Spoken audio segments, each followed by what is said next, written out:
తాజాంశాన్ని చూస్తున్నాం. ఆన్లైన్లో పెట్టుబడుల పేరుతో విజయవాడకు చెందిన వైద్యురాలని బురుడి కొట్టించారు కేటుగాలు.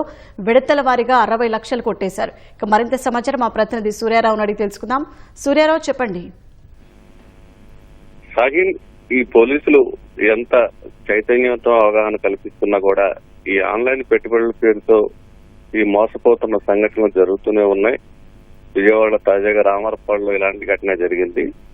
తక్కువ పెట్టుబడులకు అత్యధిక లాభాలంటూ ఓ సామాజిక మాధ్యమంలో వచ్చిన ప్రకటనకు ఆకర్షితులైన ఓ వైద్యురాలు చివరకు 60 లక్షలు మొత్తం కోల్పోయారు. రామవరపాడు చెందిన ఈ వైద్యురాలు గత ఏడాది జూలై నెలాఖరులో ఫేస్బుక్ లో పెట్టుబడుల ప్రకటన చూశారు. దాన్ని క్లిక్ చేయగానే ఎన్జే ఇన్వెస్ట్మెంట్ గ్రూప్ లో చేరారు. సభ్యులు అధికంగా లాభాలు వచ్చాయని, అతి తక్కువ సమయంలో కోటీశ్వరుడు అయ్యానంటూ వాట్సాప్ లో చూసి ఆకర్షితులయ్యారు. అక్కడి నుంచి 6 విడతల్లో 60 లక్షల పెట్టుబడులు మొత్తం ఆవిడ పెట్టారు. తర్వాత లాభాలతో సహా పెట్టుబడులు వెనక్కి తీసుకునేందుకు ఆమె ప్రయత్నించింది.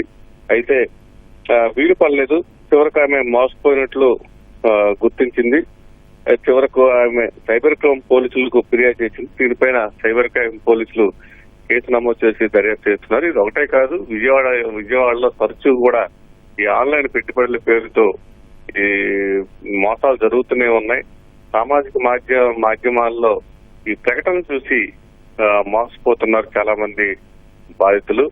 అయితే పోలీసులు అవగాహన కల్పిస్తున్నారు. ఇలాంటివి కూడా ఇట్టి పరిస్థితుల్లో కూడా క్లిక్ చేయొద్దు, ఏపీకే ఫైల్స్ కానీ లేకపోతే ఇట్లాంటి ప్రకటన చూసి మోసపోవద్దు పదే పదే అవగాహన కల్పిస్తున్నారు. అయినప్పటికీ కూడా వాట్సాప్ లో వస్తున్న ప్రకటనలు చూసి, అలాగే ఫేస్బుక్ లో సామాజిక మాధ్యమాల్లో వస్తున్న ప్రకటనలు చూసి కొంతమంది మోసపోతున్నారు. మొత్తం మీద తాజాగా ఈ రామారపాడు చెందిన విద్యావంతురాలు వైద్యురాలు అయిన ఈమె కూడా మోసపోయారు. 60 లక్షల వరకు విడతల వారీగా కూడా నష్టపోయిన పరిస్థితి. మొత్తం మీద అయితే దీనిపై సైబర్ క్రైమ్ పోలీసులు కేసు నమోదు చేసి దర్యాప్తు చేస్తున్నారు.